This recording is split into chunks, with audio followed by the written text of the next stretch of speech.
Hello, all you Conan Exile fans out there. It's Granny Gamester back with your beginner's guide to Conan Exiles. Now, I am playing on the PlayStation 4 single player. And in today's guide, we're going to talk about Venoms, and how to use those. Now, we're going to cover three different kinds. There's the Sand Reaper Toxin Gland. There's the Scorpion Queen Venom Gland, and then there is the Serpent Venom Gland. Now we're going to start with the Serpent Venom Gland. Now you get this from killing cobras and giant snakes. They are a drop, and you can make the Violet Curative potion in your alchemist bench with this. Now you do not need the improved bench for this, and it is right here, and it takes 10 serpent venom glands to make one. So what this does is this cures any poison. But it does cause drunkenness when you use it.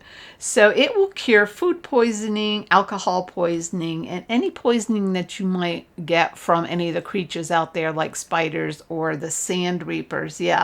But this does not cure, bleed, or cripple or any of those effects. No, and it does not even work with the noxious gas like in the Shattered Springs. No, even though that causes a poison, kind of. It's not for that. So that's a kind of handy thing to have if you know you're going to be battling sand reapers or you're in a place where there's a lot of spiders and you come up against a lot of poison. Then there's the Sand Reaper Toxin Gland. Now this can be harvested from the Sand Reapers, of course, and I hate those things. They're just nasty.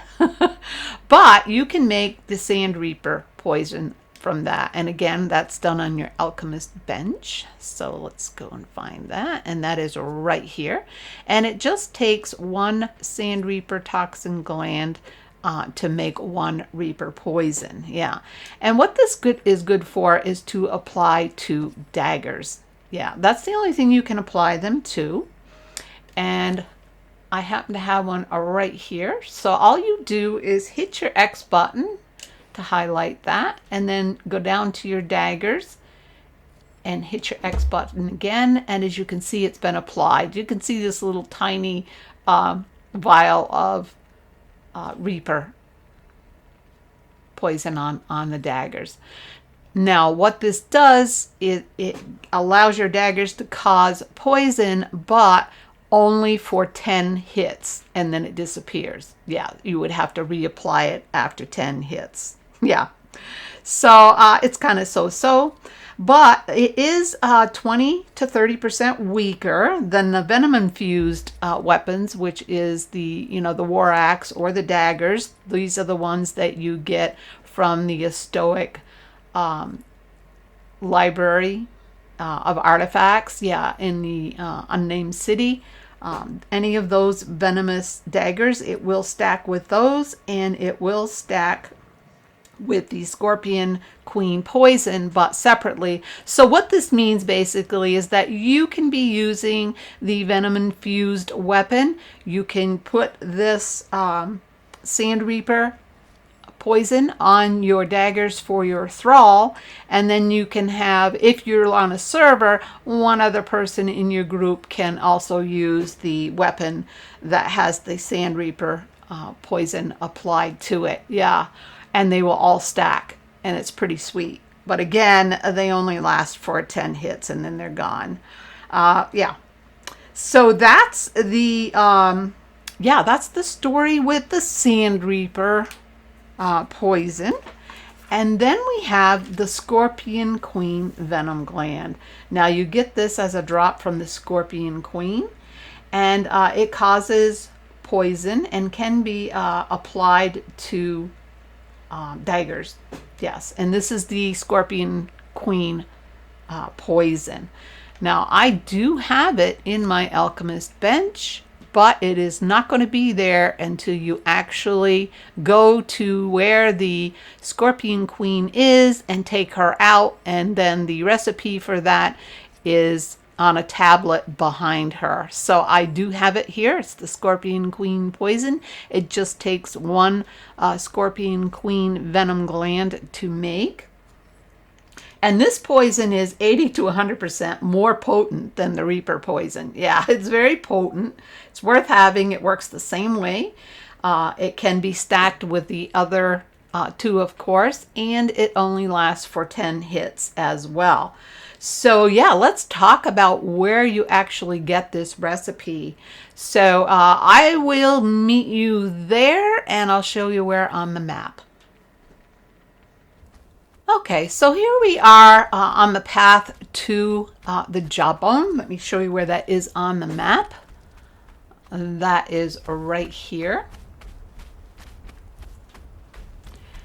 And I do have cloak on, so these creatures are not going to bother me, but you can see the entrance to Supermaru right there, and this is where these rhinos are, and then of course over there is the king rhino. But you want to come this way. And you want to follow this path. And you will see some scorpions here and some rocknose that you'll have to take out. And then you will see this. Now there are some nodes of silver here that you can get. There's one up there, and then there's a couple over here, up on that bank, and then right here at the entrance to the mine. Now this is where you will want to go to actually get the recipe for the Scorpion Queen Venom. Yeah, I am not going to go in here because I do not want to spoil this for you, but I will give you a couple of good hints, and that is you will need a torch in here. There are a lot of scorpions in here, so you want to make sure you have a pretty good thrall. You will be facing the Scorpion King. He is avoidable, though, if you hug the wall to the left as you enter the bottom part of this dungeon. And then past him is the Scorpion Queen, and she's the one that you want to take out. Now, in order to get the recipe, you don't actually have to kill her if you don't want to. Make sure she's aggroed onto your thrall. Just run behind her, activate the tablet, learn the recipe, and get back out if you want. You can do it that way as well.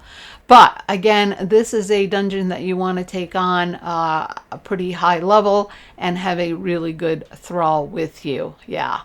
So yeah, guys, those are the 3 Venoms and what you can make with those and how they work. Yeah. So yeah, if you liked, give me that big old like, and if you would like to see more, just subscribe, and if you hit that little bell, you'll be notified when I post my next video. And I will leave a link at the end of this video to my other guides, the playlist for that, and also to a role-playing that I'm doing on Isle of Sipta. You might be interested in that, which I live stream on Mondays. So yeah, all right guys, until next time, GG out.